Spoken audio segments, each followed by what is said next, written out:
Quand tu demandes quelque chose, t'es pas sûr de l'avoir. Quand on commande quelque chose, on peut déjà dire merci parce que la chose que tu as commandée, tu vas l'avoir. Et donc, tout par simplement. exemple, être au JT, c'était une commande. Bonsoir à tous, bonsoir à tous, bonsoir. Une fois que j'obtiens mon DUT, j'envoie mes candidatures un peu partout. Je reçois des réponses négatives. J'aurais pu tirer une conclusion en disant bon bah quand t'es noir, c'est pas facile de faire ce métier en fait. Je l'ai pas vécu comme ça. Je me suis dit c'est pas ce qui va m'empêcher de faire ce que j'ai envie de faire. La direction de TF1 me fait la proposition de venir présenter la météo. Je leur dis je vais être journaliste et donc je décline. Waouh. 6 ans plus tard, TF1 me rappelle pour cette fois présenter le 20h. Si j'avais accepté la météo, mais jamais j'aurais fait le 20h. Jamais. En ne cédant pas à une proposition séduisante, mais qui n'était pas ce que je voulais faire, je me suis donné l'opportunité de faire ce que je voulais faire sur la même chaîne. La réalité, c'est la manifestation d'impossible parmi plein de possibles. Plus tu vas mettre de l'énergie dans ce possible, plus il a des chances de se manifester.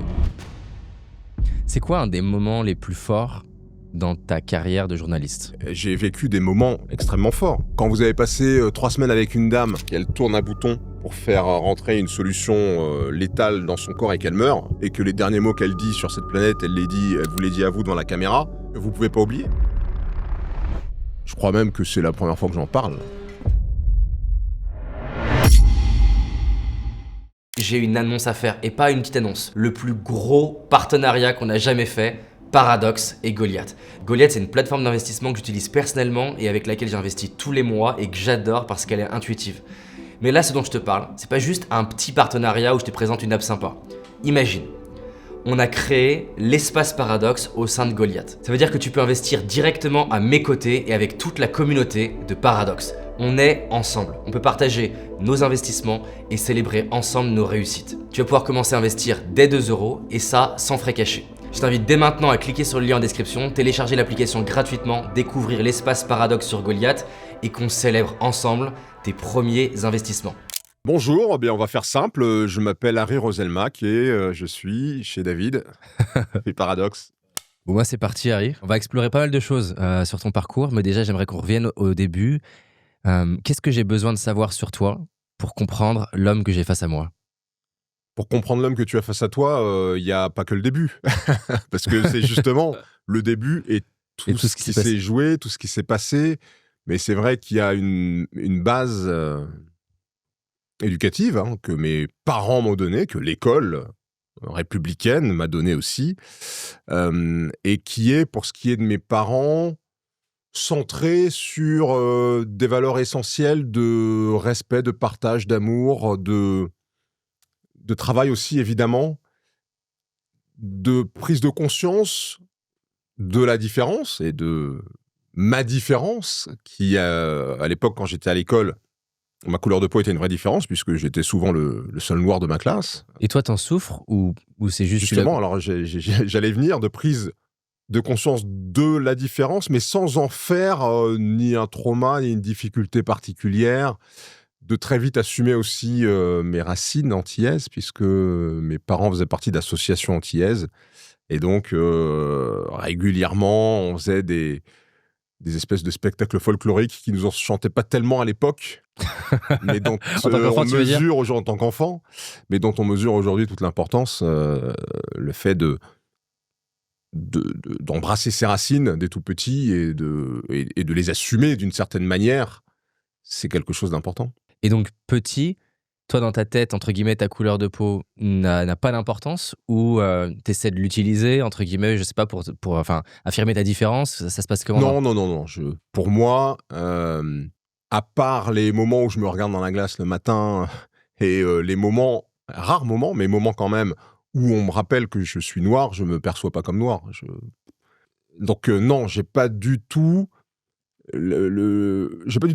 conscience que ça peut être un vrai handicap. J'ai juste conscience que ça dérange certaines personnes. Mais j'ai pas conscience du handicap social et du fait que c'est quelque chose qui pourrait me porter préjudice dans le parcours que j'ai envie de mener dans la vie.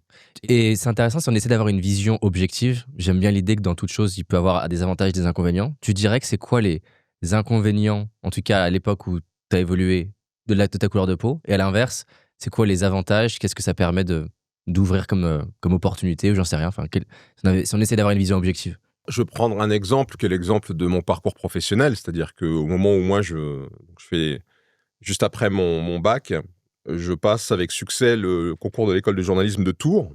Donc je fais mes années d'études de journalisme à Tours et à l'issue une fois que j'obtiens mon DUT, c'était un DUT à l'époque, je postule, j'envoie mes candidatures un peu partout comme beaucoup de mes collègues. Et comme un certain nombre de mes collègues, je reçois des réponses négatives, sans même avoir la possibilité de défendre ma candidature. Je trouve ça un peu dur. Mais par exemple, c'est quelque chose dont j'aurais pu tirer une conclusion en disant, bon, bah, quand t'es noir, c'est pas facile de faire ce métier, en fait. Je l'ai pas vécu comme ça. Je me suis dit que ça fait peut-être partie de l'équation, mais c'est pas ce qui va m'empêcher de faire ce que j'ai envie de faire. Alors, je suis rentré dans ce métier par le biais d'une station de radio communautaire, puisque ma première radio, là où j'ai commencé à faire ce métier. Alors, entre-temps, j'ai fait quand même, par équivalence, j'ai passé un DUG d'histoire, parce que j'avais pas de boulot, donc il fallait bien que, à la fois, je bosse. Donc, je bossais à la Poste, parce que ma maman travaillait à la Poste, donc je bossais à la Poste et j'ai passé un DUG d'histoire, ce qui est toujours intéressant en termes de culture générale, de faire des études d'histoire. Et au bout d'un an, je suis rentré dans une radio communautaire. Donc ça avait un sens à l'époque. C'est vrai que le fait que la radio qui me donne ma chance soit une radio qui s'adresse à la communauté ultramarine, aux Antillais, Guyanais, Réunionnais, et aux gens du Pacifique en région parisienne, bon, bah, c'était pas complètement neutre. Mais il s'avère que par la suite, les choses se sont un peu inversées et cette prise de conscience d'une diversité qui doit s'afficher aussi dans nos médias, a permis à ma candidature d'émerger. Et moi, je ne suis pas dupe, et je suis même très conscient, et je pense que c'est heureux qu'à un moment, la France se soit questionnée sur la diversité dans sa représentation médiatique, et que j'ai pu en bénéficier. Donc, ça a été peut-être un handicap à un moment, mais ça a été sans doute un avantage à un autre. Ce truc-là, il est fascinant parce qu'on peut avoir plein de formes. De plein de manières, on peut, entre guillemets, subir des situations. Je prends un exemple, parce qu'on a une association à but non lucratif pour les jeunes. Et souvent, les jeunes me disent « Ouais, mais voilà, je suis jeune, on me fait pas confiance, je suis pas crédible. » Et en fait, ce qui est fascinant dans les jeunes qui, justement, sortent du lot, c'est qu'ils ont conscience potentiellement qu'on va peut-être les percevoir comme étant moins crédibles, mais ils ont conscience aussi que s'ils sortent du lot parmi les jeunes, du coup, potentiellement, ils vont avoir un accélérateur parce que les gens vont se dire « Waouh, c'est dingue à son âge !» Et c'est comme si tu avais les deux qui s'opéraient au même degré, enfin, au même moment, quoi. Et c'est un peu ce que tu décris et qui est fascinant, je trouve. Ouais, c'est-à-dire ne pas laisser les autres et la société dans ce qu'elle peut envoyer comme image d'un individu. Et c'est forcément une image qui est liée à ce à quoi cet individu renvoie, entre guillemets. Mais il ne faut pas laisser la société décider pour soi-même. C'est-à-dire que moi, je ne peux pas laisser la société dire que parce que je suis noir, je ne peux pas faire ce métier. Il n'y a pas de raison. À moi de démontrer, par mes qualités professionnelles d'abord, par mon abnégation, mon obstination et ma volonté d'aller dans cette voie, que non seulement c'est possible, mais quand ça arrive, finalement, ça se passe bien. Voilà. C'est dingue. Et d'ailleurs, quand t'en parles, là, je sens, là, je sais pas comment dire, une forme de détermination, quoi. Il y a une forme d'énergie là qui vient, je sais pas d'où dans ton ventre, mais en tout cas, il y a un truc qui se passe, quoi. C'est comme une locomotive en mode je vais y aller, peu importe si ça doit demander des virages ou quoi, je vais bosser. Ça devient d'où cette forme de moteur? Moi, je pense que c'est de la sincérité. D'ailleurs, si je peux te raconter une petite anecdote, toujours sur ce parcours professionnel, c'était en quelle année que je dise pas de bêtises, ça devait être en 2000. J'arrive, je suis remplaçant à Radio France dans le réseau France Bleu. Il y a différents France Bleu et il y avait un panel de jeunes journalistes qu'on appelait une équipe dans laquelle on venait piocher des remplaçants pour remplacer des journalistes qui étaient soit malades, soit en vacances, etc. Le planning, voilà. C'était le planning des CDD de Radio France. Je faisais partie de ce planning, j'étais à Melun. je lis dans Le Parisien une annonce où c'est écrit « Recherche jeune journaliste connaissant bien l'outre-mer pour une chaîne spécialisée ». Je dis « Tiens, bon, ça peut me correspondre, pourquoi pas ?» Je postule, je passe les entretiens, je me rends vite compte que c'est pas pour une chaîne de télé concernant l'outre-mer, c'était pour faire la météo, et c'était pour faire la météo d'une grande chaîne, puisque c'est la météo de TF1. On est en 2000. Waouh. Donc, je réussis ce casting. Je vais passer 3 jours à TF1 où je suis chapeauté par Evelyne Delia, toujours aussi charmante. Ça se passe superbement bien. Et à l'issue de ces 3 jours, on me fait la proposition, la direction de TF1 me fait la proposition de venir présenter la météo sur la chaîne avec des arguments de poids.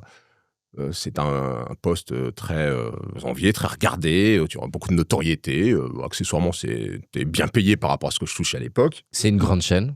C'est une grande chaîne, enfin, voilà.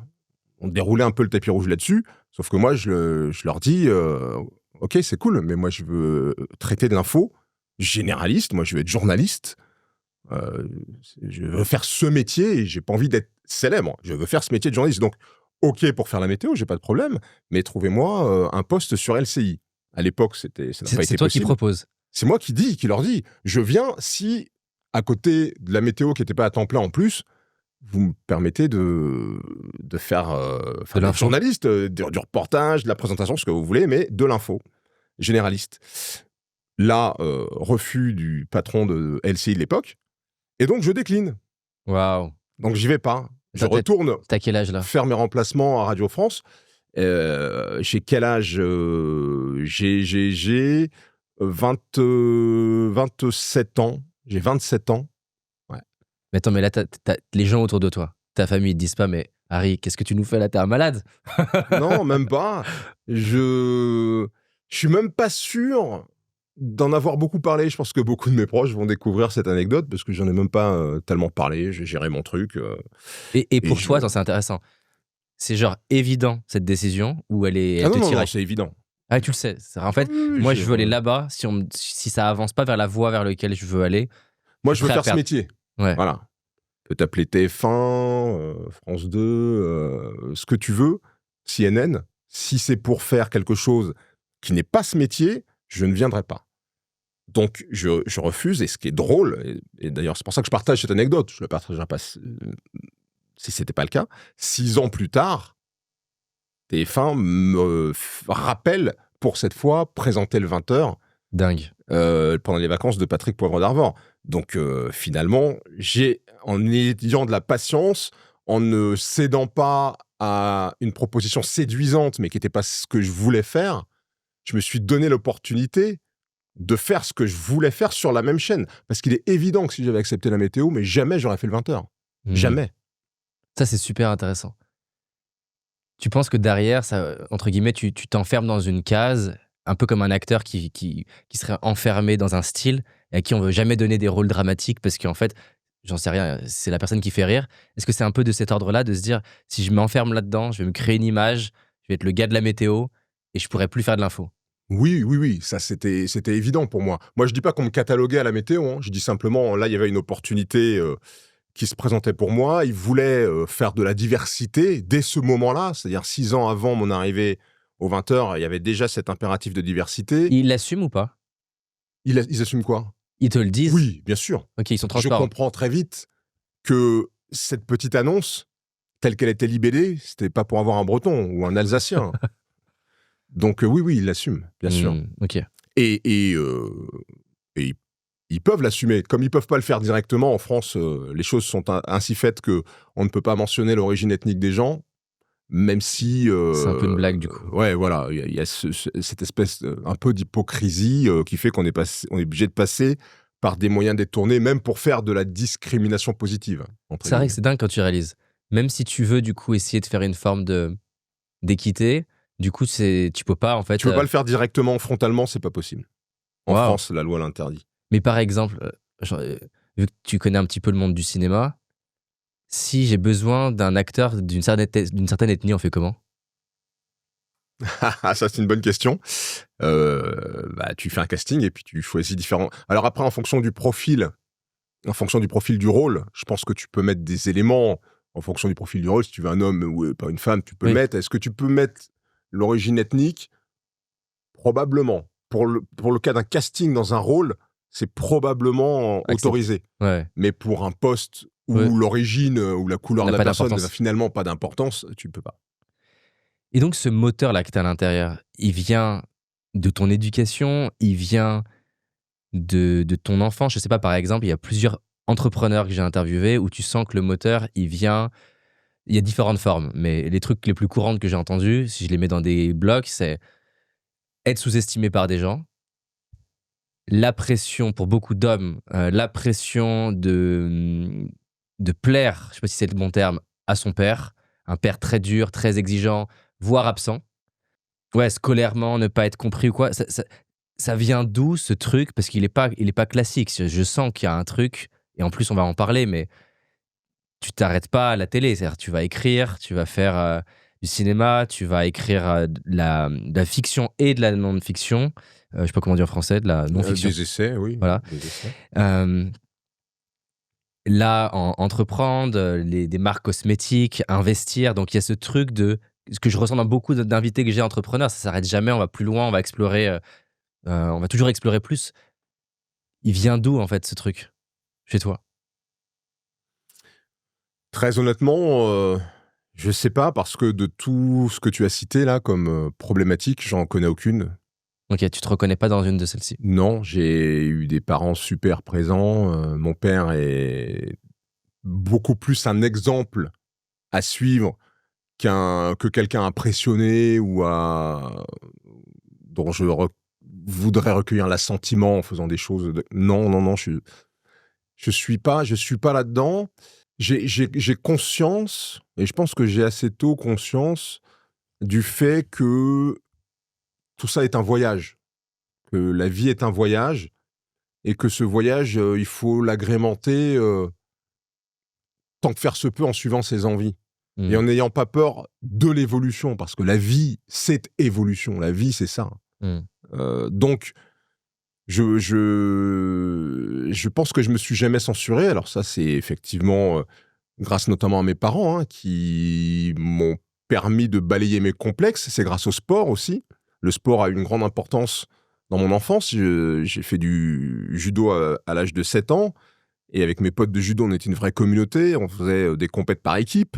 Dans mon équipe, il y avait des blancs, il y avait des rebeux, il y avait au moins un renois, il y avait des métis, il y avait des blancs, il y avait tout le monde. Il y avait des gars et des filles. Et donc, je crois que toute cette communauté-là m'a poussé un peu dans le même sens, qui est un sens à la fois d'acceptation et de se dire que ce qu'on fait à plusieurs, bah, ça peut générer de belles émotions. Ok. Donc, c'est vraiment le côté un peu explorateur, quoi. Explorer la vie, aller vivre ce que tu as envie de vivre, qui est un peu ton moteur, toi, dans ta vie. Ouais. D'ailleurs, si je suis devenu journaliste, c'est aussi pour, par procuration, pouvoir vivre ce que je ne pouvais pas vivre dans ma vie. Parce qu'une vie, on n'en a qu'une, on ne peut pas tout faire. Et le fait de rencontrer des gens qui vivent autre chose que moi, qui pensent autre chose que moi, qui ont des revendications différentes des miennes, mais au final, on se rend compte qu'on a tous un peu les mêmes. Et bah, tout ça, ça fait partie aussi, cette vocation de journaliste, elle vient aussi de ça, de cette volonté d'en découvrir le plus possible sur le monde. Et c'est très cohérent, et en le disant, je m'en rends compte, mais c'est très cohérent avec ce que je fais aujourd'hui, d'écrire des livres de métaphysique sur On va en parler, l'existence. ouais. Donc, c'est Ça vraiment fait partie de la cette quête du voyage, curiosité, quoi. cette envie de comprendre, cette quête de compréhension. Super intéressant. Ta manière de t'exprimer, déjà, tu as un volume qui est plus élevé que la normale. Ah bon? Et tu vois, tu vas bien articuler. Enfin, forcément, c'est important quand on présente à la télé. Comment tu l'as travaillé? Comment tu travailles ça? Tu as parlé de la radio avant. Oui. Est-ce que j'avais... Enfin voilà, je sais plus qui j'ai reçu qui a fait de la radio et il écoutait en boucle des voix qui l'inspiraient. Ouais, bien sûr. Écouter la radio, c'est quelque chose qui a été très formateur pour moi. J'aime la radio, j'aime ce média, parce que je trouve que effectivement, par la voix, on a de l'information, on a aussi une forme d'émotion, de chaleur ou de froideur, ou voilà, mais qu'il n'y a pas de... de pollution, entre guillemets, c'est-à-dire que la cravate un peu à l'envers, le truc, le cheveu, l'épi, alors que je peux pas avoir, certes. Mais voilà, ce que je veux dire, c'est que moi, ce média, il me touche particulièrement. Et c'est vrai que c'est un média qui met au premier plan l'élocution, la façon de s'adresser Mais donc, à si je l'autre. regarde le Harry de, je sais pas, 12, 13, 14, 15 ans, est-ce que t'es en train d'écouter la radio, tu répètes, est-ce que tu fais déjà toi-même dans ton coin, entre guillemets, tes propres émissions à tes potes ou à tes parents? Enfin, comment ça se passe? Alors oui, si j'ai des modèles dans les médias, c'est en radio, effectivement. J'ai plus de modèles en radio que je pourrais en avoir, j'en ai pas vraiment en télé. Bon, il y a plein de gens que je respecte, mais j'ai pas vraiment de modèles. Les modèles que j'ai pu avoir, c'est en radio. Et oui, effectivement, moi j'ai fait mes premiers flash radio alors que j'étais lycéen dans une émission que mon père co-animait parmi d'autres. C'était une émission de musique antillaise, là on y revient. C'était le dimanche matin sur Radio Béton, qui était une radio FM de Tours, une radio importante, mais de la région tourangelle. Et le midi, moi je faisais les infos, dans leur émission, je faisais les infos, je prenais des infos de la Martinique, de la Guadeloupe, de la Guyane et de la Réunion, et je faisais le flash. D'ailleurs, j'avais enregistré à l'époque la boucle titre de France Info que j'avais dupliqué avant qu'il commence à parler. J'avais coupé, je l'avais dupliqué et je balançais la boucle pour moi faire mon flash d'info. C'était assez drôle. C'était avec une cassette à l'époque, une cassette à Ouais, bande. Voilà. énorme. C'est quoi un des moments les plus forts dans ta carrière de journaliste? Que ce soit dramatique, drôle, émouvant. Les moments les plus forts dans ma carrière de journaliste, je les ai vécus dans un format qui s'appelle En Immersion, qu'on a fait de 2009 à 2015, donc pendant 6 ans, et au cours duquel j'ai rencontré des gens sincères et intenses, encore une fois, mais dans plein de domaines différents. Donne un exemple. Que ce soit, là j'ai en tête les producteurs de lait que j'avais rencontrés en Bretagne. On avait fait une émission sur les producteurs de lait et j'avais été en direct face à la détresse de ces hommes et de ces femmes qui ont une passion que j'ai pas souvent rencontrée pour leur métier, mais un métier qui leur permettait pas de vivre dignement. C'est-à-dire que ces gens-là, Ils bossent comme des malades. ils bossent comme des malades, ils gagnent pas ou quasiment pas d'argent, très peu d'argent. Ils peuvent pas partir en vacances parce qu'ils ont pas les moyens de se faire remplacer et que ils ont leurs bêtes. Les producteurs de lait, c'est des vaches, des chèvres. Ils ont des bêtes, ils peuvent pas se barrer. Et il y avait des situations qui étaient vraiment très fortes sur le plan émotionnel. Et on comprend mieux pourquoi c'est une population dans laquelle il y a beaucoup de suicides. Parce qu'il y a cette impossibilité d'arriver à s'épanouir dans un métier passion, mais dans lequel on s'en sort pas. On a fait une immersion sur la fin de vie, évidemment, c'était extrêmement fort. J'ai rarement vécu des expériences humaines Mais aussi toi, fortes. t'es secoué, tu vas pleurer, tu vas vivre quoi dans un... Alors, je suis secoué sans me départir de l'idée que je suis quand même un observateur. Je me mets jamais, je ne suis pas l'ami, je ne suis pas, Ouais, je suis pas un proche. tu gardes une forme de distance. Tu gardes une forme de distance. Malgré tout, évidemment, les émotions, déjà, ça se communique. Ouais. Et puis, les situations sont très fortes. Quand vous avez passé 3 semaines avec une dame et que vous êtes sur son lit, qui deviendra son lit de mort, et qu'elle est près de vous et qu'elle tourne un bouton pour faire rentrer une solution létale dans son corps et qu'elle meurt, et que les derniers mots qu'elle dit sur cette planète, elle vous les dit à vous devant la caméra, T'as c'est un vécu truc ça? que vous pouvez pas oublier. Ouais, j'ai vécu ça. Waouh. Ah ouais. Donc oui, j'ai vécu des moments extrêmement forts. Mais ça, le soir de ça, enfin, tu dois être satellisé. C'est-à-dire que quand tu vas au restaurant ou tu vas manger ou tu vas te coucher, c'est quand même t'es sur une autre planète après avoir vécu ça. Ah ouais, non, mais bien sûr. Quand on fait les SDF, qu'on laisse notre perso, je me rappelle de James, place de la Bourse, à 23h, il fait 3 degrés, et que toi, tu vas à l'hôtel juste à côté pour retourner le voir le lendemain matin à 6h du mat', t'es pas bien. Tu le laisses dehors. Toi, tu vas dîner avec ton équipe et tu vas dormir dans un lit chaud. Donc évidemment, c'est compliqué. Mais ça fait partie de ta mission. Parce que ta mission, c'est de montrer justement le quotidien de ces gens-là. C'est de montrer que ça existe. Et en sous-texte, c'est pas normal, tout ça. L'agriculteur qui n'arrive pas à vivre décemment, le type qui dort dehors alors qu'il y a des places vides à l'hôtel d'à côté, Ça, c'est pas normal.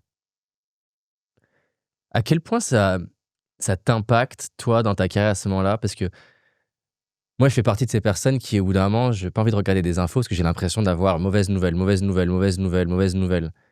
Toi, du coup, là, t'es au cœur de ces mauvaises nouvelles. Tu les vois, tu les écris, tu les donnes. Comment ça impacte ta psychologie? Est-ce Moi, qu'il y a d'ailleurs il y a une différence entre quand tu étais vraiment focus journalisme et d'ailleurs aujourd'hui? ouais. Bah, oui. Je pense que mon désir, de trouver du sens à nos actions, trouver du sens à ce qu'on a fait de notre vie collective sur cette planète, et de dire fortement qu'il peut en être autrement et que ça dépend que de nous. Ça vient évidemment du fait que j'ai été en première ligne, parmi ceux qui sont en première ligne, pour voir ce qui se passe et pour voir comment ça se passe. C'est évident. Mmh. C'est quoi un des moments les plus stressants en termes de la vraiment pure animation? C'est-à-dire, je sais pas, un des jours où tu as senti que peut-être la première fois ou les premières fois, j'en sais rien, j'ai envie de rentrer dans ta tête avant un direct, un gros direct important et que tu me le racontes comme ça un peu minute par minute, qu'est-ce qui se passe? Alors, il m'est arrivé un truc qui, a posteriori, est un peu marrant, mais qui, sur le moment, l'était pas du tout. C'est que on a ce qu'on appelle la salle de Fab au JT de TF1, mais je pense que c'est pareil dans les autres grandes rédactions, qui est juste à côté du studio, et c'est là où on finalise le JT. Donc là, je tapais mes textes. Je faisais partie des gens qui aimaient bien taper eux-mêmes leurs textes. Je tapais mes textes, mais sur la fin, il y avait la personne qui faisait le prompteur qui me rejoignait en salle de Fab, et pendant que je me maquillais, on finalisait les trucs. Donc je lui dictais mes titres, par exemple. Je fignolais 2-3 trucs. Et là, je suis un peu à la bourre ce jour-là. Il est 19h57. On me dit antenne dans 30 secondes. Et donc, je pars de cette salle de Fab où je me fais maquiller et je me rends au studio. Et la personne qui est en prompteur, elle lance les impressions de mes papiers. Mais moi, je pars sans prendre le papier. Alors que mes premières feuilles étaient sorties, mes feuilles de titre étaient sorties, mais je pars un peu speed. Je m'assois, je me dis, elle va me ramener mes papiers. Donc, elle vient s'installer au prompteur, mais elle me ramène pas mes papiers. Et le temps qu'elle allume le prompteur, qu'elle rentre le truc, je vois, je me rappelle plus qui présentait la météo ce jour-là, si c'était Catherine Laborde ou Evelyne Delia, mais qui me lance pour le JT. J'ai Oui. pas de papier, et j'ai pas de prompteur. Et je me dis, mais putain, qu'est-ce que je vais raconter? Qu'est-ce que je vais dire aux gens? Donc là, toi, tu vois sur... quand elle te dit, elle te lance, elle est pas dans le même studio, elle est sur... Non, c'est la météo du soir est préenregistrée. Ok, donc elle te dit... Donc mais c'est à l'antenne. Ouais. C'est à l'antenne. Ouais. C'est la fin de ce bulletin météo, tout de suite le journal de 20h, à Rosalmac. Et moi, j'ai rien. Je me dis, mais punaise, je vais devoir improviser mes titres, qu'est-ce que c'est que ce bordel? Et tu sais qu'en face, il y a quand même il y a combien de 5, 6, 7 millions de personnes. Là, tu ressens quoi à l'intérieur de toi? Là, tu te prends un petit coup de pression quand même. Là, c'est quoi? L'adrénaline Mais là, qui monte? je me dis, l'adrénaline qui monte. Et je me dis, bon, tant pis, je vais improviser mes titres. La chance qu'on a, c'est que pendant les titres, il y a des images. Donc je sais quand même, je viens d'écrire le truc, je sais quand même ce qu'il y a dans l'actu aujourd'hui, et je vais donc improviser les titres. Et au moment où je dis bonsoir, bienvenue dans le journal de 13h à la une de l'actualité ce lundi, et bam, le prompteur s'allume. Là, c'est la et donc les personnes n'ont rien entendu, enfin c'était pas perceptible pour les gens, mais pour moi ça a été quand même un petit coup de stress. J'imagine. Et les premières fois que tu fais des gros plateaux comme ça, t'es stressé à l'idée qu'il y a 1, 2, 3, 4, 5 millions de personnes qui vont te voir? Non, parce que j'ai mon rédacteur en chef en face, mon chef d'édition dans l'oreillette, il y a des gens dans le studio, il y a des gens en régie. Mais je ne me projette pas du tout sur les gens qui regardent. Je me projette sur les gens qui regardent au moment où j'écris mon journal. Mais au moment où je rentre en studio, je peux pas être sur il y a 8 millions de personnes qui me regardent ou 7 millions de personnes qui me regardent. Mais tu penses que c'est parce que ça a été progressif dans ta carrière, donc tu t'habitues à la radio, à avoir une audience, et donc au bout d'un moment... Sans doute. Qu'il y ait 100 000, 500 000, tu t'y habitues et ça fait plus de différence. Tu penses que c'est ça? Parce que c'est pas rien. Moi, tu vois, je prends 90% des gens, je les mets dans un plateau, j'ai beau leur dire, il y a ton équipe, rassure-toi, et c'est eux qui comptent, ils vont quand même se dire, là, ce soir, il y a beaucoup de gens que je connais et beaucoup de gens que je vais connaître plus tard qui vont me voir maintenant. Si je foire, je peux devenir un mème, je peux... Non, moi je trouve limite plus stressant de parler devant 10 personnes à une table qui sont là et qui te regardent et qui sont présents physiquement que de parler devant 300 000 personnes de l'autre côté d'une caméra. Incroyable. Ouais. Et t'es quel genre de personne? T'es un genre, tu vois, j'ai reçu Camille Lelouch et tu sens que c'est une extrêmement bosseuse. Tout le monde est bosseur, hein, mais tu sens dans ce côté perfectionniste, répéter devant son miroir l'entièreté de son spectacle tous les soirs. Et après, il y a des personnes qui sont tout autant excellentes dans ce qu'elles font, mais plus chill dans leur approche. Toi, c'était comment? Je prépare beaucoup. Ok. Je prépare beaucoup pour me laisser de la liberté une fois que je suis à l'antenne, une fois que je suis en direct, mais je sais que j'ai quelque chose de travaillé, de préparé en amont. Si je dois comparer avec Patrick Poivre d'Arvor, par exemple, lui, il m'impressionnait par La décontraction. rapport, sa décontraction, mais c'est pas tellement la décontraction parce que j'étais assez décontracté à l'antenne, mais c'est plus le côté sans filet. C'est plus le côté où presque. Donne-moi le texte juste avant, quoi. Voilà, j'écris mon lancement juste avant de le dire et limite je peux l'improviser mon lancement. Ça, moi, je peux pas faire ça. Tu te dis c'est irréaliste, quoi. Bon, je pense que c'est aussi l'expérience qui veut Qui ça. crée ça. C'est-à-dire que quand tu fais le même métier pendant 15, 20, plus de 20 ans, à un moment, tu es vraiment en maîtrise de ce que tu fais. Il y a aussi des natures, je suis d'accord avec toi. Il y a des gens qui ont besoin vraiment de préparer, de cornaquer le truc. Moi, je trouve que c'est important. Et moi, je le vis comme une marque de respect, non seulement du travail de mes collaborateurs, parce que nous, en tant que présentateurs, notre métier, c'est de mettre en valeur le travail de toute une rédaction. C'est pas de faire le beau, c'est de faire en sorte que le cœur du JT, que le cœur des magazines, 7 à 8, et c'est encore plus fort pour 7 à 8, la force de 7 à 8, c'est sur ces reportages. C'est pas moi qui vais, entre chaque reportage, pendant 40 secondes, 50 secondes, 1 minute, mettre ce reportage dans un contexte. C'est vraiment le reportage qui est important. Et donc, moi, ma responsabilité, c'est de mettre le plus en valeur possible le travail de la rédaction, et c'est aussi de respecter. Moi, je le vis comme ça, hein, en tout cas. Les gens qui me regardent, en ayant bossé ce que je vais leur dire. Mais après, il y a des gens qui sont assez talentueux pour s'en passer et qui sont même meilleurs quand ils ne préparent pas. Ouais, ça c'est fascinant. Pour boucler sur le sujet journaliste, le 17 juillet 2006, donc tu deviens le premier journaliste noir à présenter un JT. Pour toi, qu'est-ce que ça symbolise, si ça symbolise quelque chose? Pour moi, c'est d'abord ce jour-là, c'est d'abord une étape dans ma carrière. C'est, je dirais pas égoïstement, mais un petit peu quand même. Je le vis pas. En fait, je n'ai pas accepté ce poste et j'ai pas fait ça pour être le premier noir à le faire. J'accepte le message, je le revendique d'une certaine manière parce que je pense qu'il fait du bien à ce pays, mais je l'ai pas fait pour ça. La meilleure preuve, c'est que j'ai décidé d'arrêter le JT. Alors que si j'avais, et ça m'a été souvent reproché, en tout cas pas toujours très bien compris, parce qu'un certain nombre de personnes estimaient que j'étais un représentant fort d'une certaine cause, de certaines communautés, et que ma présence, elle était importante et qu'elle m'obligeait quelque part. Et moi, je me suis jamais senti obligé par ça. Donc, oui, j'ai conscience que c'est important, on me le répète assez souvent, je suis fier de l'importance que ça a prise, mais c'était pas le moteur, et donc je le vis pas mal, mais je le vis pas comme une... c'est pas un aboutissement pour moi, c'est juste une étape dans mon parcours. J'essaie de resituer dans le contexte. Obama qui devient président, ça doit être proche de cette période-là. C'est quand? C'est son premier mandat, Obama, c'est 2004. Donc c'est avant. C'est juste avant. Ouais. C'est 2004, hein, ouais, c'est 2004 ou... Je sais pas. C'est 2004 ou 2008? J'ai un doute du 2008, coup, en le disant. 2008, pardon. Son premier mandat, c'est 2008, pardon. J'ai l'impression, ouais. J'avais un pote qui était métis et je me souviens, moi j'avais adoré toute la présidentielle d'Obama et sa décontraction et le style qui ressemble pas à un président, t'as l'impression, c'est un personnage, quoi. Et bon, moi j'avais adoré. Mais si j'avais vu à quel point c'était fort dans les yeux de mon pote, moi j'étais émerveillé par voir ce qui se passait, mais lui c'était plus profond, quoi. Bien sûr. Ça créait un truc de...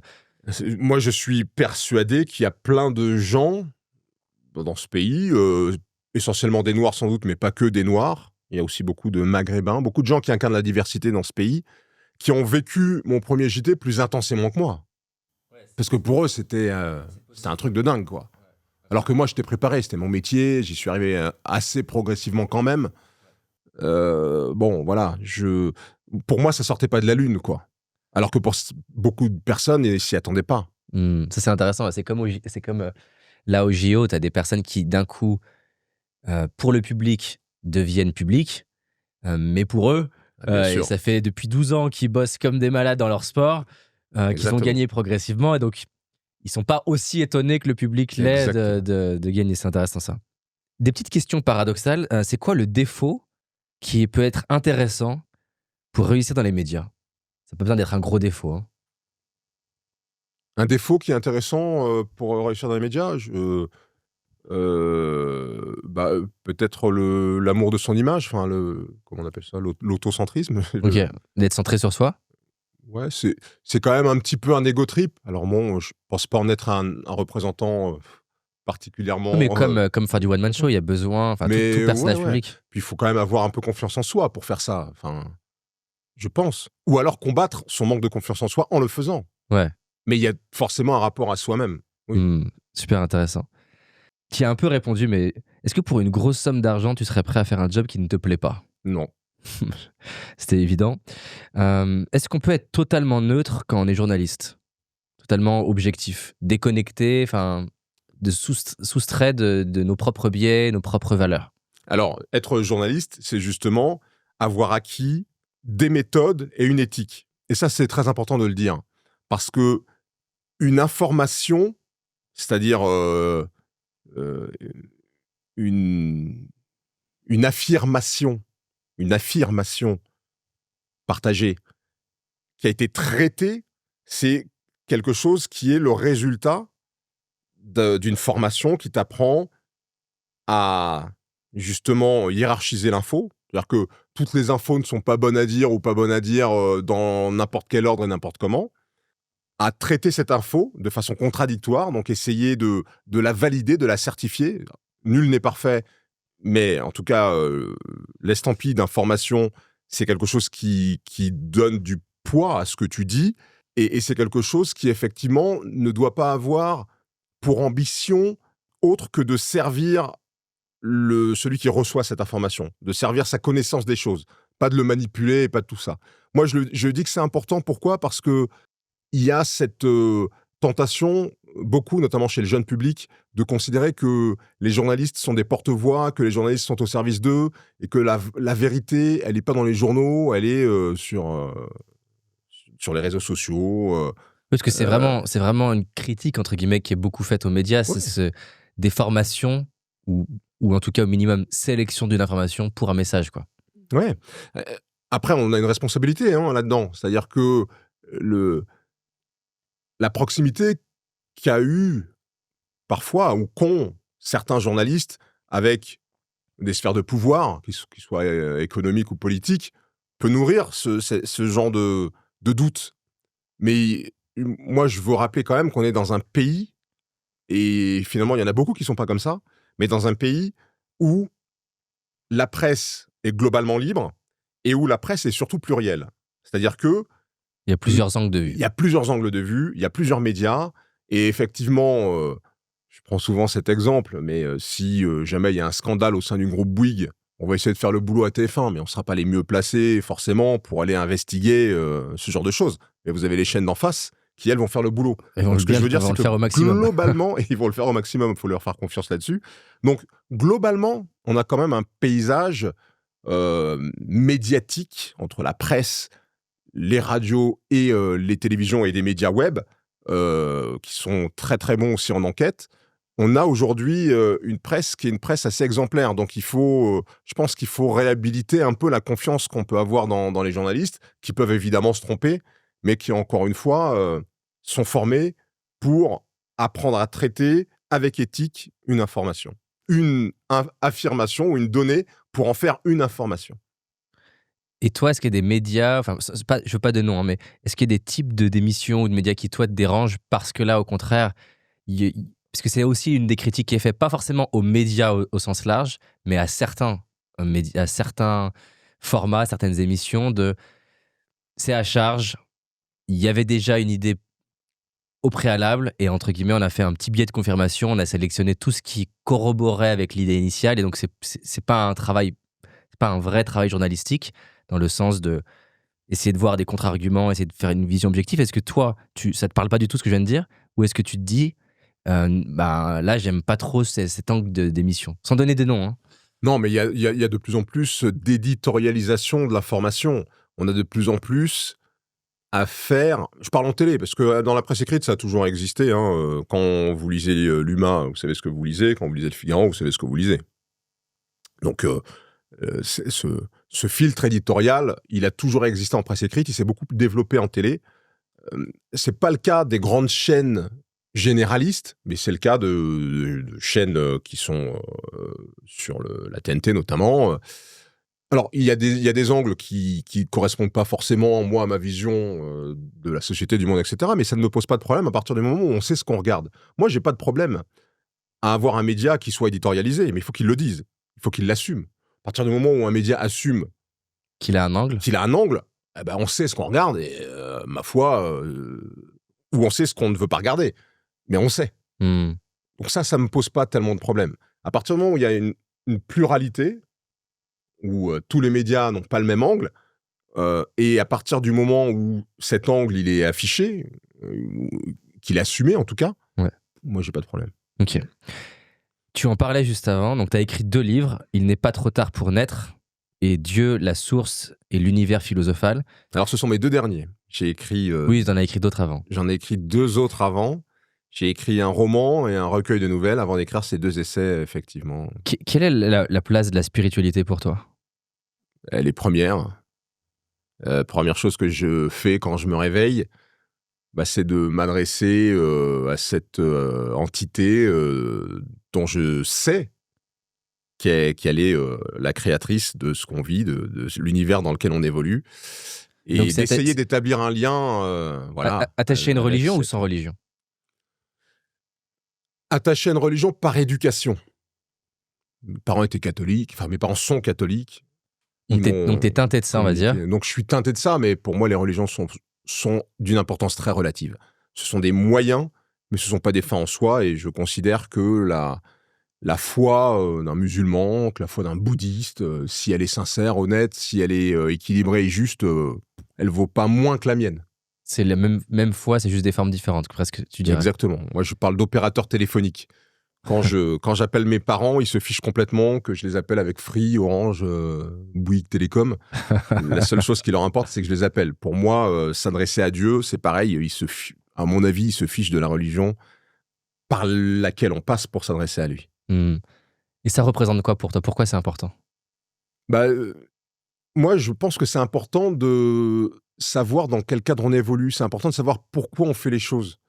On vit, et la plupart des gens, en tout cas la plupart des gens que je connais, et surtout en Occident, dans d'autres pays, c'est pas tout à fait pareil, mais ne cherchent pas à savoir pourquoi ils vivent. Ils cherchent pas à savoir si la vie est le résultat de quelque chose, d'un processus.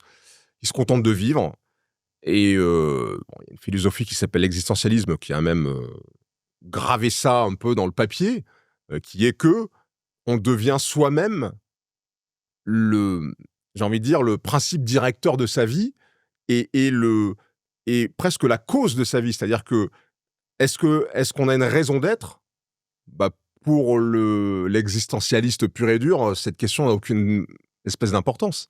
Alors que je pense qu'elle en a une. Et je pense que le désespoir que vivent un grand nombre de personnes en Occident, dépression, suicide, qu'on n'arrive même pas parfois à connecter avec leur vie. Ce sont des gens qui ont réussi, qui gagnent de l'argent, qui sont insérés socialement.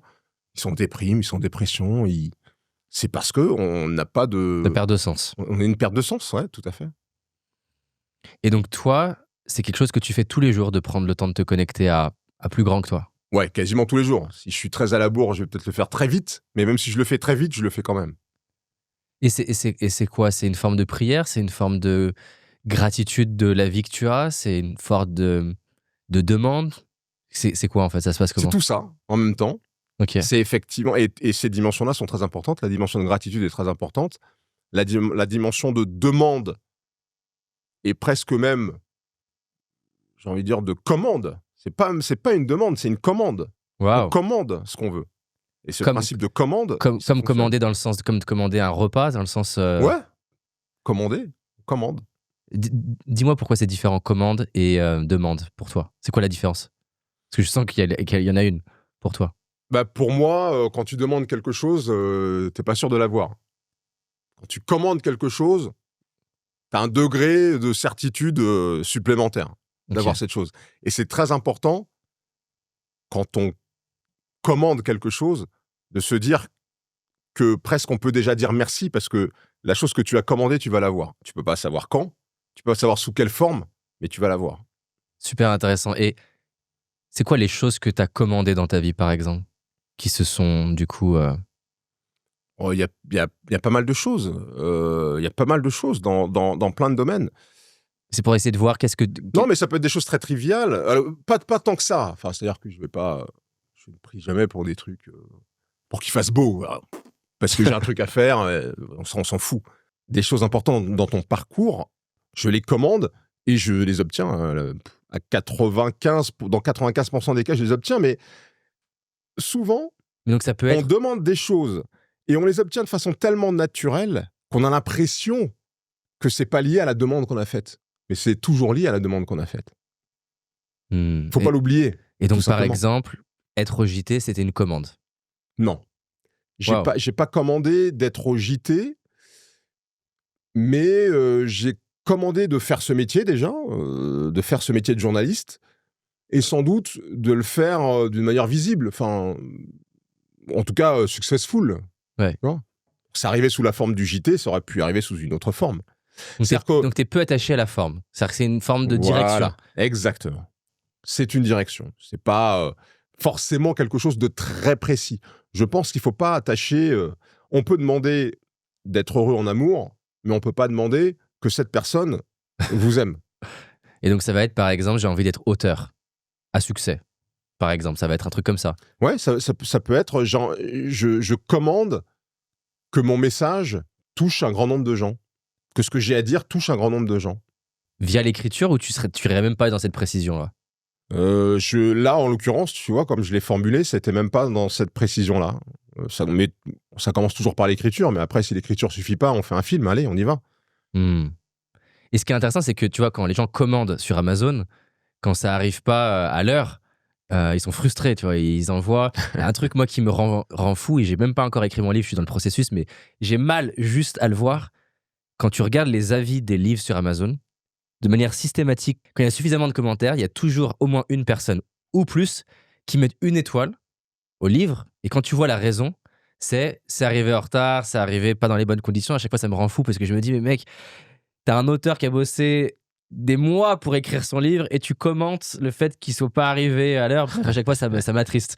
J'ai envie de leur dire, tu peux pas faire ça. Tu mets 4 étoiles si tu veux, mais pas une. Bref, les gens sont frustrés quand ils commandent. Et donc, c'est intéressant parce que ce mot commande, c'est la première fois que je l'entends, déjà.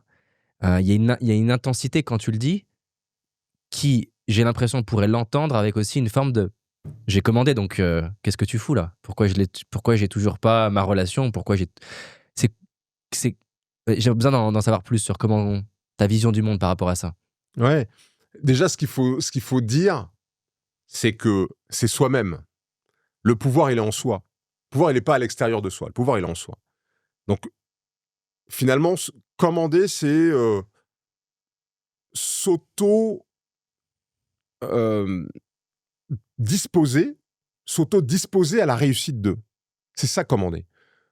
On commande pas trop. Moi, la vision que j'ai de Dieu, du principe, j'aime bien dire le principe créateur et directeur, c'est moins connoté et ça pose moins de problèmes. Mais la vision que j'ai de ce principe directeur de l'univers, c'est que c'est un principe qui n'est pas dans le ciel, il n'est pas là-haut, il est d'abord en soi, il est partout. Donc, il est d'abord en soi. Et c'est, quand je dis que je commande, c'est que je me commande à moi-même, finalement, avec l'aide de ce pouvoir Oui, avec l'aide de ce pouvoir qu'on a de co-création de la réalité, je me commande de me créer les opportunités et ensuite, par mes décisions et mes actions, de saisir ces opportunités et de les réaliser, de les concrétiser. Donc, c'est pas une commande à l'extérieur et si ça n'arrive pas, je suis énervé. Parce que là, si ça n'arrive pas, c'est que c'est un peu de ma faute aussi. C'est que je ne l'ai pas commandé avec assez de conviction, d'intensité. Voilà. Super intéressant. Là, la semaine dernière, je faisais une interview avec Kaoli, qui est du coup notre nouveau champion médaillé d'or de surf. Et lui, il me disait que tous les soirs, c'est un rituel de 3 à 15 minutes. Il s'est visualisé médaillé d'or, il s'est projeté, vu la scène même. Et c'était intéressant ce qu'il me disait, ça va faire connexion avec ce que tu as dit tout à l'heure. Tu lui dis, c'était comment le moment où tu sais que tu es médaillé d'or. Et donc, en fait, il en prend conscience. Je crois qu'il a un corps sur la planche, pas loin sur l'eau, quoi. Et il me dit, c'est comme un déjà-vu. Et parce qu'en fait, il a passé tellement de temps à être connecté à ce truc-là, plus à le bosser tous les jours, que c'était... je le savais quelque part. Ouais. J'ai l'impression que c'est un peu ce que tu décris, quoi. Je vais faire un tout petit détour par la métaphysique, parce que c'est important, ça donne un cadre explicatif à ce genre de phénomène. La réalité, c'est la manifestation d'impossible parmi plein de possibles. C'est-à-dire que l'avenir, ce qui va se passer demain, c'est un champ de possibles. Et dans ce champ de possibles, il y en a un qui va se manifester, qui va se concrétiser. Pourquoi ? Parce que il y aura de l'énergie qui sera associée à cette information possible et qui va la manifester. Plus tu vas mettre, toi, ton énergie dans l'un des possibles, qui se fera demain, dans 6 mois, dans 1 an, plus tu vas mettre de l'énergie dans ce possible, plus il a des chances de se manifester. Et donc, en commandant et en réitérant cette commande et en se convainquant que ça va fonctionner, on met de l'énergie dans ce possible, ce qui lui donne donc plus de chances de se manifester que tous les autres possibles, alors que tous les autres possibles pourraient se manifester. C'est celui-ci qui va se manifester parce qu'il y aura eu plus d'énergie qui y sera associée. Voilà, c'est... Non, j'adore. Et effectivement, ça recoupe avec cette idée dans la physique quantique que les positions de l'atome sont partout. En fonction de l'observateur, la réalité va être différente. Voilà. Ce qui est fascinant pour moi de t'entendre, c'est que en France, ce que tu viens de dire, on est une culture Descartes, la logique, la pensée, ça fait peur, juste ce que tu viens de dire. Alors, quand c'est dans la case religion, pas réglementée, mais acceptée, j'ai l'impression que personne n'y touche, parce que bon, c'est la religion, on n'y touche pas, ils font ce qu'ils veulent un peu. Par contre, dès qu'on commence à avoir ce genre de pensée, de croyances, de dialogue, encore plus les assumer, via des livres, via un échange, c'est courageux parce que est-ce que tu as eu des gens qui t'ont dit mais non, mais parle pas de ça, c'est trop bizarre en France? Parce que ce que tu viens de dire, tu vas aux États-Unis, genre, les gens, c'est normal ce que tu viens de dire. En France, j'ai l'impression que ça l'est moins. Enfin, en tout cas, c'est ma perception. Ouais. Mais justement, c'est pas de la croyance. Il faut arrêter de dire que c'est de la croyance. C'est pas de la croyance, c'est de la connaissance. La métaphysique, c'est pas une croyance. La métaphysique, c'est un raisonnement qui fait intervenir la logique, donc un raisonnement cartésien, qui n'écarte pas complètement comme, j'ai envie de dire, chien renifleur qui va te mettre sur une piste, l'intuition. Parce que l'intuition, elle te met sur la piste. Mais cette piste, elle doit être ensuite validée par la raison et par la logique. Donc, ce que je décris dans mes livres, et ce que je viens de dire là, par exemple, c'est une explication cartésienne, c'est pas une croyance, c'est une explication cartésienne, argumentable, défendable, robuste, de la façon dont fonctionne notre espace-temps. Donc c'est pas une croyance. On a souvent tendance à considérer que tout ce qui n'est pas manifesté, tout ce qui n'est pas concret, tout ce qui n'est pas solide, tout ce qu'on peut pas observer avec un microscope, on a souvent l'impression en France que c'est de la croyance. Mais l'information non manifestée, elle existe. L'information non manifestée, c'est un champ d'investigation intellectuelle aussi. Ça ne doit pas rester qu'un champ de croyance. Philosophique. Oui, ou qu'un champ religieux où on croit parce que c'est écrit dans tel ou tel texte sacré qui ne bougera jamais. Ça doit être un champ d'investigation. Et ce champ d'investigation, il nous donne un certain nombre de pistes. Super intéressant. Et justement, à ma question de est-ce qu'il y a des personnes qui t'ont dit non mais juste t'es en France quand même, Harry, enfin tu peux pas faire ça. Tu vas te créer une image. Parce que je te pose la question sincèrement, hein, parce que moi, j'ai un côté très scientifique. J'adore les sciences. Je passe mon temps à étudier des sciences. Ce que tu as partagé me parle. Je suis très influencé par la culture américaine. Et aussi parce que je pense que j'en ai parlé plus tôt en termes d'âge. Et donc moins équipé pour pouvoir répondre, pour pouvoir... Et aussi, objectivement, avec des endroits où, avec du recul, il y avait une forme de fantasme et j'avais pas assez abouti dans ma recherche et ma réflexion. Néanmoins, euh, j'ai beaucoup vécu à l'extérieur que les gens me disent « Ouais, de toute façon, il est perché avec son truc. » Et donc, tu vois, j'ai du mal à formuler une question, mais Mais je comprends ce que tu dis. C'est un terrain glissant. C'est un terrain glissant. Il vaut mieux effectivement l'aborder quand on est assez sûr de soi. Et moi, je le fais parce que je suis sûr de moi. Et je pense que ça peut apporter à beaucoup de gens. Ce serait dommage de nier une connaissance qui peut apporter aux gens simplement parce que elle est de l'ordre du non scientifique. Parce que c'est vrai, ça n'est pas scientifique. C'est-à-dire que, justement, la métaphysique, elle va là où la science s'arrête. L'étude scientifique de notre univers, elle a un champ qui est un champ très large, puisqu'elle va de l'après-Big Bang, on appelle le mur de Planck, jusqu'à nos jours. On a une science très riche là-dessus. Mais en amont, la science ne fonctionne plus. Et la science n'est pas capable non plus d'investiguer l'avenir, parce que la science, elle a besoin de calculs. Donc les calculs, ils peuvent effectivement prolonger la réalité vers l'avenir, mais elle a besoin aussi d'observation, d'expérience, qu'on ne peut faire qu'au moment présent. On ne peut pas la faire dans l'avenir. Et donc, ces expériences de pensée et cette pensée rationnelle qui étudie l'avant-Big Bang et qui étudie l'après-présent, elle a, par rapport à la pensée scientifique, elle a la faiblesse de ne pas être démontrable. Mais démontrable tout n'est pas démontrable. Dans le sens scientifique du terme, où tu as besoin d'avoir une quantité suffisamment grande d'expérience dans lequel, avec les mêmes paramètres, tu produis exactement le même résultat. Exactement. Mais tout n'est pas démontrable. Tout n'est pas démontrable dans la vie. Quand vous assistez à un procès, on ne démontre jamais que le suspect, ou rarement, que le suspect a tué la victime. On ne le démontre pas, on l'argumente. C'est d'ailleurs le rôle d'un avocat. Le plaidoyer, c'est une argumentation.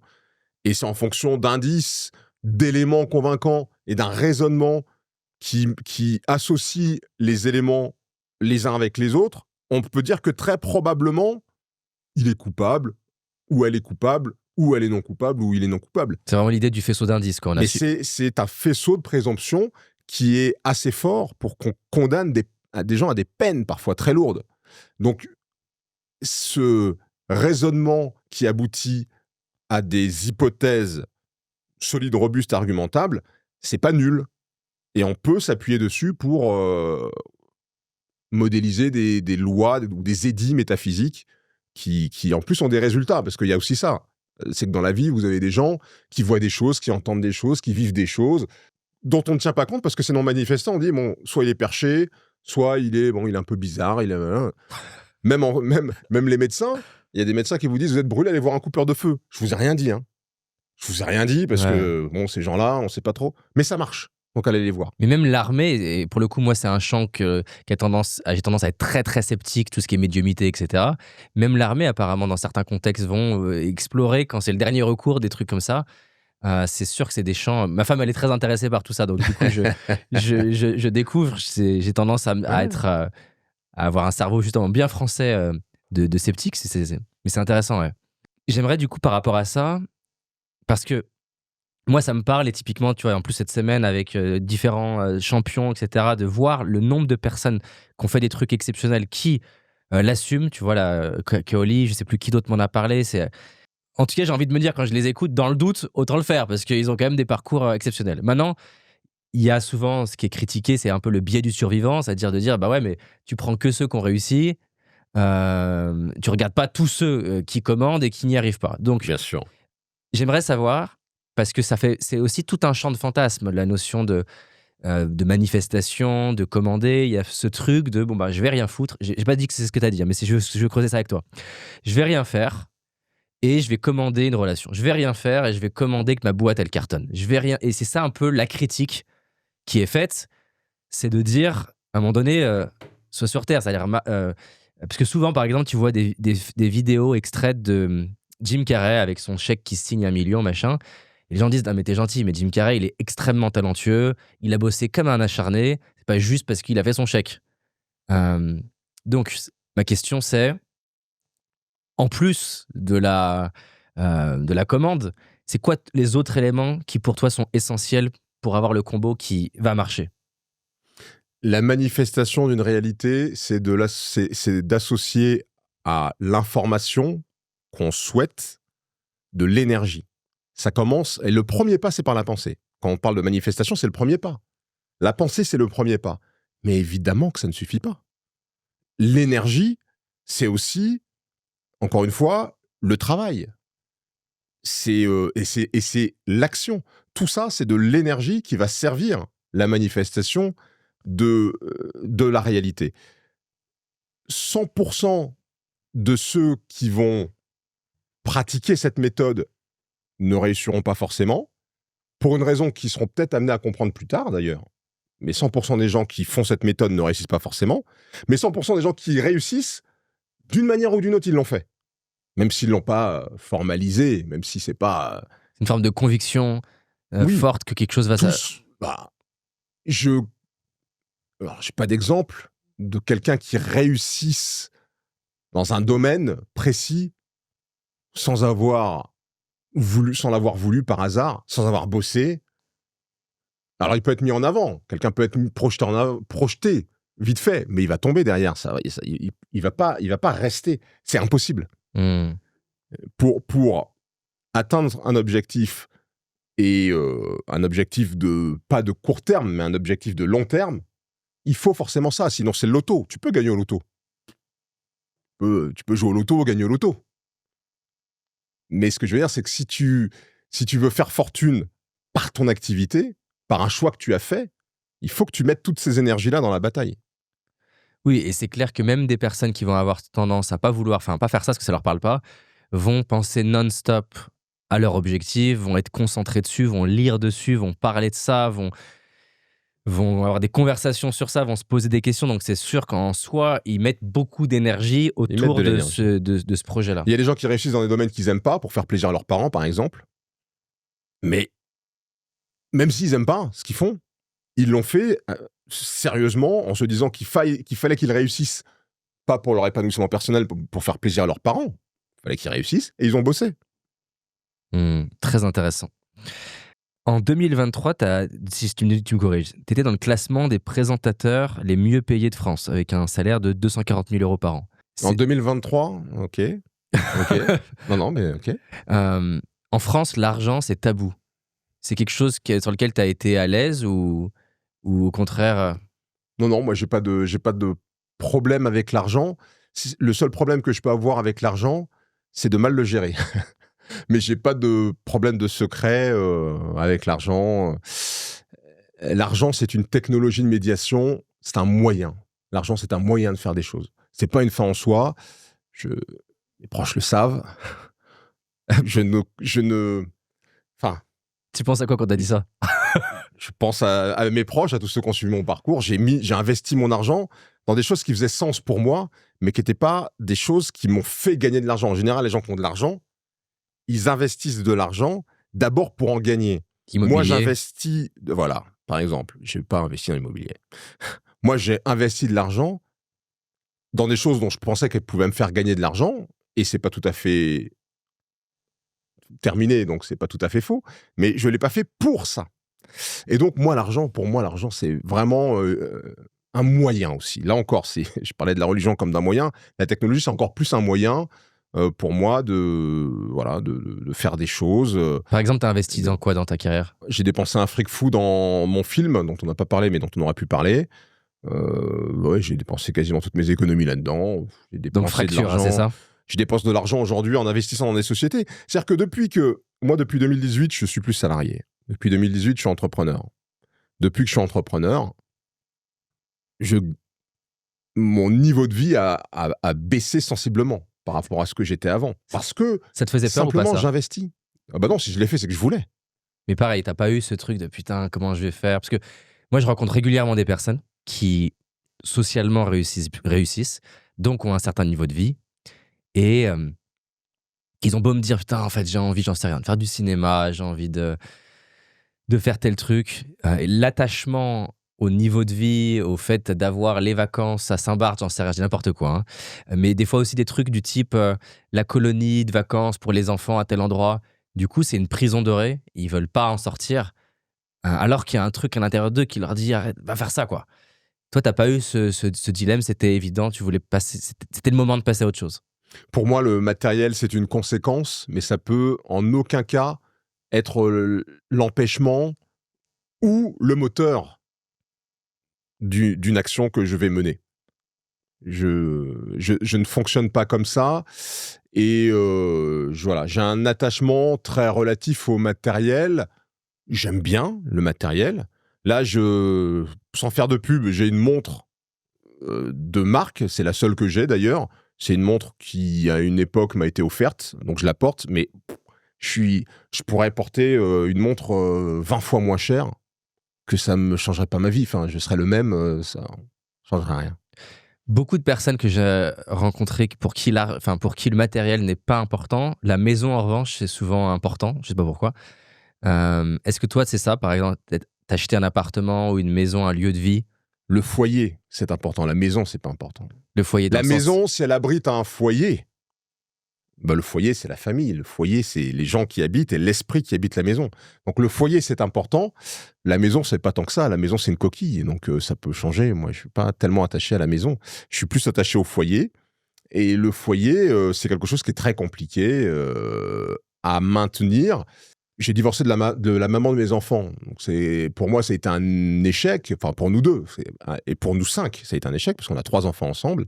Néanmoins, ma grande fierté aujourd'hui, c'est d'avoir maintenu, et ça, je le dois à la maman de mes enfants, donc à mon ex-femme et à moi, mais d'avoir maintenu une relation très saine avec les enfants.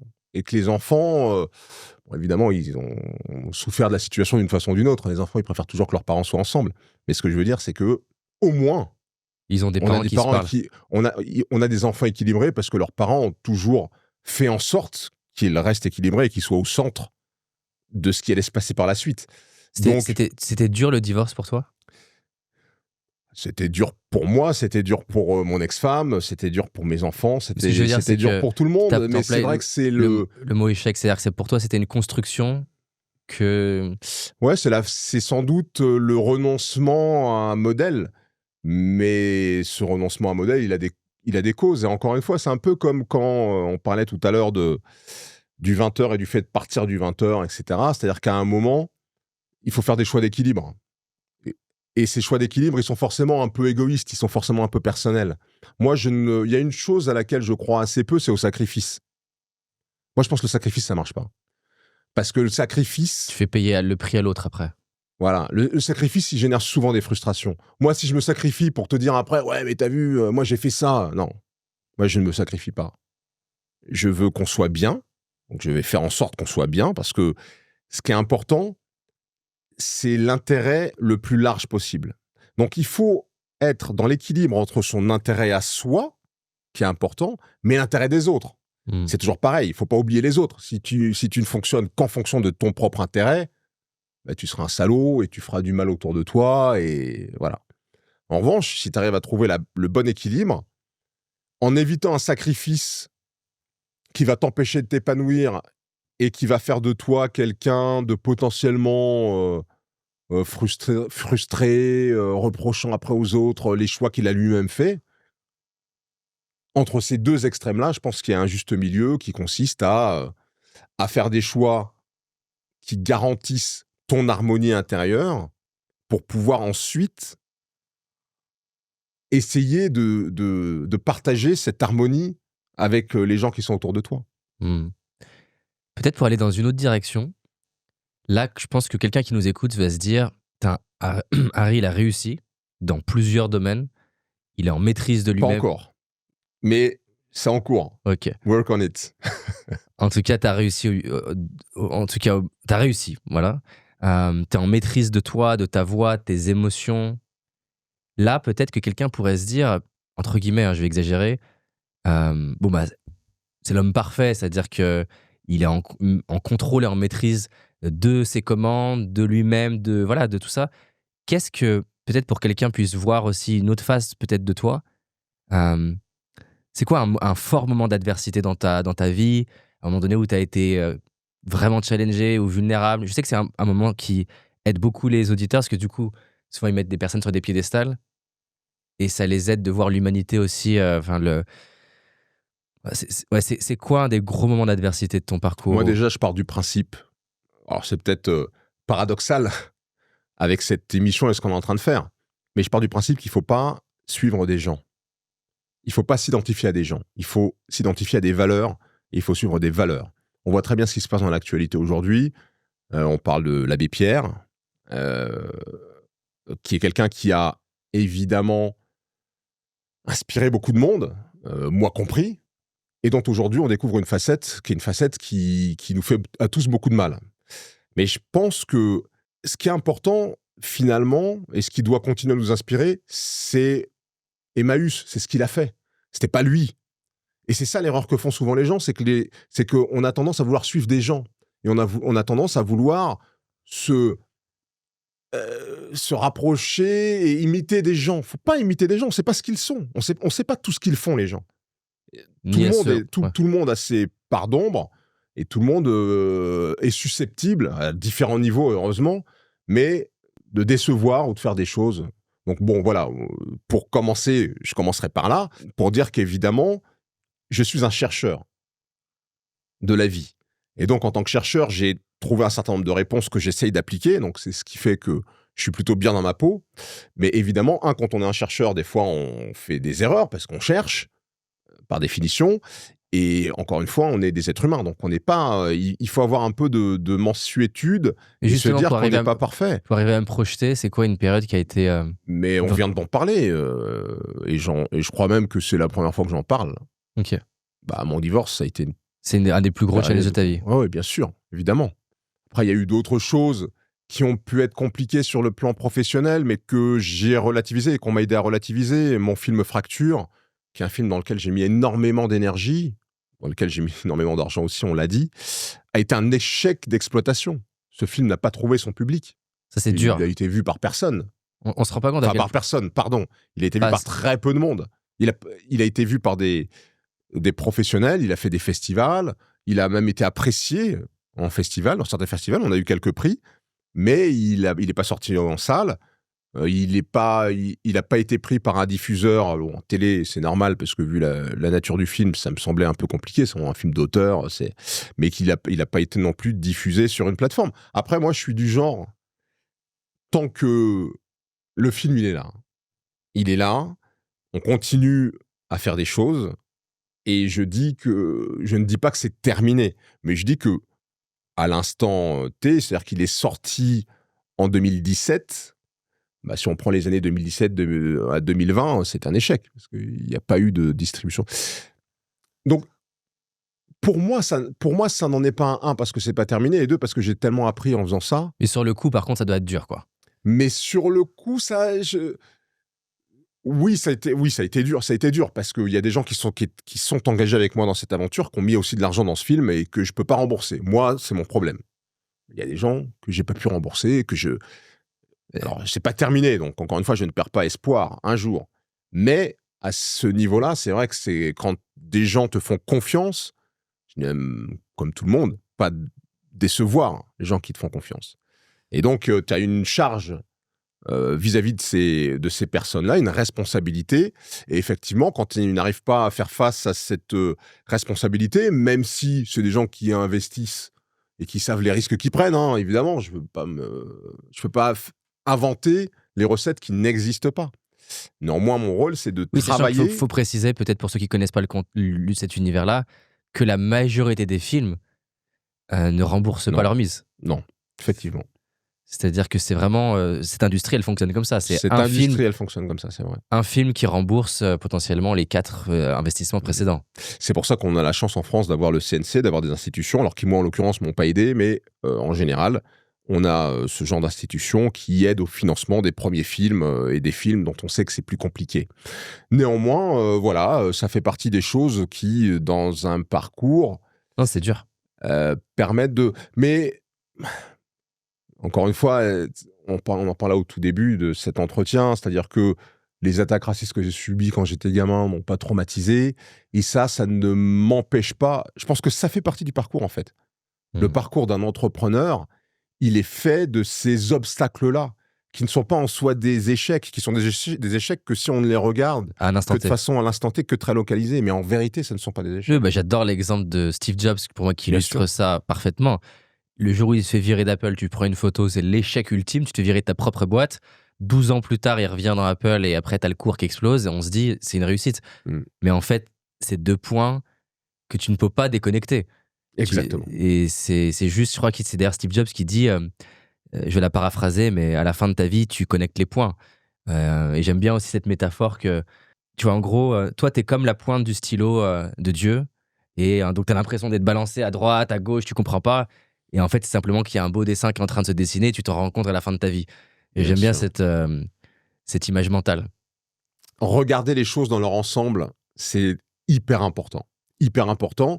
Et c'est pour ça que je pense que dans une vie, et moi, arrivant à la cinquantaine, c'est sans doute ce qui m'est arrivé, j'ai eu envie d'avoir un regard d'ensemble sur l'existence, sur la vie, pour remettre les choses en perspective. Parce que, encore une fois, on ne peut pas agir comme si on était prisonnier d'un espèce de jeu qui n'aurait pas de but et où on fait une chose le lundi, le vendredi une autre, et puis le mardi suivant autre chose, et puis et sans essayer de regarder si tout ça a un sens. Quel sens ça a? Ouais. Pourquoi on existe? Est-ce qu'on a une raison d'être? Peut-être qu'on n'en a pas, mais au moins cherchons. Ouais. Moi, je ne comprends pas qu'on puisse se satisfaire de l'inconnu. Est-ce qu'on a une raison d'être? Comme c'est compliqué, on s'en fout. Bah non, on s'en fout pas. Faut chercher. Et Important. dans tes différents projets entrepreneuriales, c'est lequel qui a le mieux marché? Je suis sur des projets là qui sont en train de... Alors la particularité de ce que je fais, c'est que moi je suis entrepreneur depuis maintenant une quinzaine d'années, mais les startups dans lesquelles j'ai investi, elles ont entre 7 et 2 ans. Donc je peux pas encore avoir de résultats, mais on est sur là je suis sur des projets dont je pense qu'ils vont bien fonctionner, parce que aussi la méthode dont je parlais tout à l'heure, je l'utilise alors qu'avant je l'utilisais pas. Donc ça m'aide aussi. Ça me donne des opportunités, ça me permet de les concrétiser. C'est une aide supplémentaire. Les gens, ils sont comment? Parce que c'est particulier d'avoir Harry Roselmack en tant qu'investisseur. Ils sont comment avec toi? Ils sont normaux ou... Ouais, bien sûr, bien sûr. Et quand ils sont pas d'accord, ils me le disent. On se prend la tête sainement, évidemment, parce que il y a pas de question d'ego là-dedans. Il y a pas plus le mien que celui des autres, et donc on se dit les choses et on avance. Stylé. Des petites questions rapides. Qu'est-ce que peu de gens savent sur toi? Ça, c'est un peu que j'ai le vertige, parce que je l'ai déjà dit, mais voilà, Ah ouais. j'ai le vertige. Donc, par exemple, le saut en parachute, ça le ferait ou pas? C'est la limite de ce que je peux faire. Saut en parachute, je peux l'envisager. Saut élastique, no way. C'est mort, ouais. Est-ce que tu as un moment un peu drôle, un peu fou, surprenant dans ta carrière, qui l'est peut-être pas à tes yeux, mais qui en soi était un peu fou, quoi. C'est quelque chose qui se passe, un peu drôle, peu importe. Un soir d'août 2010, j'ai comme invité Denzel Washington dans le JT. Donc j'invite 2 potes déjà, je dis à mes potes, ce soir j'ai Denzel, venez dans les coulisses, machin. J'arrive, je me fais maquiller, j'arrive dans la salle des invités. Et il y a un couloir, il y a un petit couloir, et il y a la pièce, elle fait ça. Et moi, j'arrive par là. Quand je rentre dans la salle, je sais immédiatement où est Denzel Washington. Je sens l'énergie du mec. Parce que je le vois pas, parce qu'il est dans le renfoncement. Je sais qu'il est là. Et je suis pas un fan, moi. Je suis pas fan des gens. Je suis pas fan des stars. On a compris, tu disais justement, toi, t'es pas attaché à la personne. Mais ce mec est vraiment impressionnant. Il a vraiment une aura incroyable. Et ce qui est drôle, c'est que à la fin du JT, on prend des photos. Et il y a un de mes potes qui a l'insolence et la chance de son insolence, de sa jeunesse et de sa fougue, qui propose à Denzel, parce qu'on devait aller bouffer après quelque part, qui propose à Denzel de nous rejoindre au repas. Sur le coup, il dit pas oui, il dit ouais, bon, je vais voir. Et l'attaché de presse de la Fox me rappelle à mon bureau, j'étais remonté à mon bureau 10 minutes après, il me dit vous allez manger où? Denzel vous rejoint. Et donc il nous rejoint au restaurant et on passe toute la soirée avec lui jusqu'à minuit passé. Il nous a raconté plein de trucs, on passe une super soirée. Énorme, c'est énorme. Énorme. Et on s'est jamais revus. Ok. En tout cas, c'est sûr qu'il est impressionnant. Il est profond d'ailleurs. Je ne sais pas si vous avez pu évoquer des sujets de ce type-là, mais en tout cas, il a. Ça se voit qu'il y a cette profondeur. Tu vois des vidéos de lui où il a un intérêt pour la vie qui est profond, quoi. Une vraie spiritualité, une vraie profondeur. Un moment qui a changé ta vie.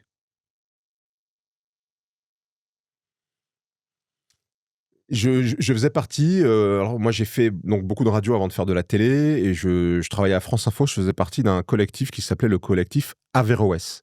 Et ce collectif Averroès, ce qu'il faisait, c'est qu'il rassemblait des journalistes ou des étudiants en journalisme ou des gens qui voulaient faire de l'info, originaires, enfin incarnant la diversité, on va dire ça comme ça. Et ce collectif, ce qu'il faisait, c'est qu'il organisait des dîners avec des responsables de médias pour les inciter à la diversité, pour leur dire, regardez, il y a des gens qui sont capables, qui sont diplômés, qui pourraient travailler dans vos rédactions. Parlez-nous un peu de ce que vous faites en matière de diversité, on leur posait des questions, etc. au cours de dîner. Et il y a un de ces dîners, il y a Patrick Poivre d'Arvor et Robert Namias qui sont invités. Et donc, à ces dîners, on pose des questions, je pose ma question, et à la fin du dîner, on va se saluer et tout, et PPDA, il me dit « J'adore ce que vous faites ». Je dis « Ah bon ?»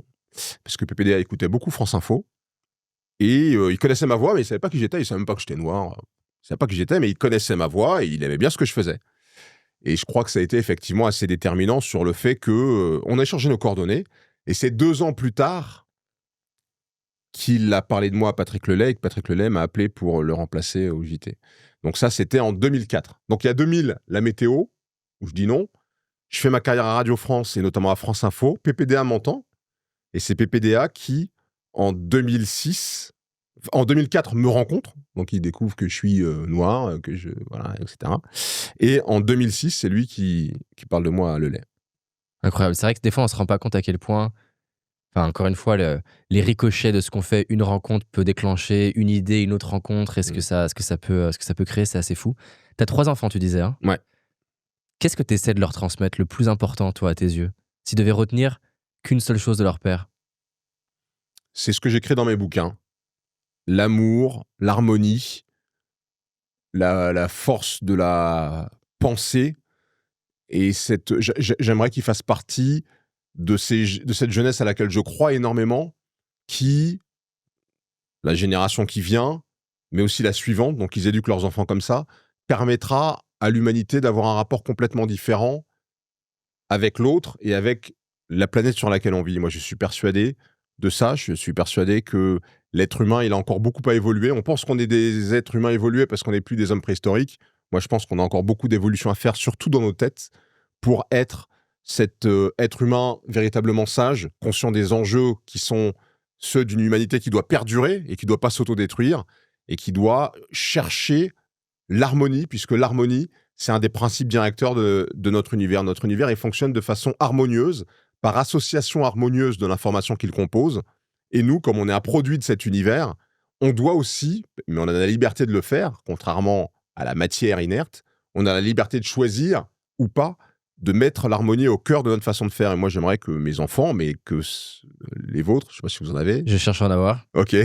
Et que ceux de tout un chacun prennent conscience de ce principe d'harmonie qui est essentiel. Ils ont quel âge? Ils ont 17, 16 et 14 ans. Ah ouais. Et c'est intéressant, comment tu leur transmets ça? C'est par les mots, c'est par des discussions, c'est par des expériences? J'ai, pas cet été, mais l'été précédent, je leur ai écrit une série de messages par WhatsApp traduisant avec des mots pour les jeunes ce que j'avais écrit. Donc je leur ai expliqué, bon, voilà, ce que papa il a écrit, c'est peut-être un peu complexe pour vous, mais je vous le traduis. Donc je leur ai fait une série de WhatsApp. Ils les ont dans leur téléphone, ils peuvent les regarder quand ils veulent. Et puis, sur mon Instagram, j'écris aussi beaucoup de phrases assez courtes, des aphorismes assez courts, qui traduisent un peu cette philosophie-là. Je sais qu'ils regardent. Parce que Mais je leur fais pas de conférence à la maison, je te rassure. Non, mais c'est intéressant. En plus, à l'adolescence, souvent, les enfants veulent se créer leur identité, souvent Bien en sûr. s'opposant avec leurs parents. Et donc, ça demande une forme de confiance que ce qui a été transmis reviendra après 25 ans. Et c'est souvent ce qui se passe d'ailleurs, c'est que l'ado, il est en rejet pendant un temps et puis progressivement, il y a des Bien trucs qui sûr. remontent, quoi. Bien sûr. C'est pour ça qu'il faut pas vouloir l'imposer frontalement. Faut être plus subtil. Est-ce que tu as une dernière chose que tu as envie de dire à l'audience qui nous écoute? Je sais pas, un message qui est important à tes yeux, des personnes qui ont un rêve, peu importe. Qu'est-ce que tu as envie de leur dire? J'ai envie de leur dire de croire en eux, mais de croire aussi en l'humanité. Moi, j'entends trop. Oui, on vit dans un monde de dingue. J'ai pas envie de faire d'enfants parce que j'ai peur pour eux, pour l'avenir. Non. Moi, il faut arrêter ça. Ce monde, il peut changer du tout au tout, et ça arrive toujours beaucoup plus vite qu'on le pense. L'histoire a montré que des régimes qu'on pensait très Indestructible. installés, indestructibles, se sont effondrés en quelques années. Je pense que la façon dont on vit sur cette planète peut changer du tout au tout en quelques années, à condition qu'on le veuille, et qu'on le veuille tous, et qu'on se dise surtout pas que c'est impossible. Parce qu'à commencer par se dire que c'est impossible, il n'y a aucune chance que ça arrive. Donc j'ai envie de dire aux gens, ayez confiance en vous, et ayez confiance en nous, tous. Stylé. Merci, Harry. Merci. C'était kiffant.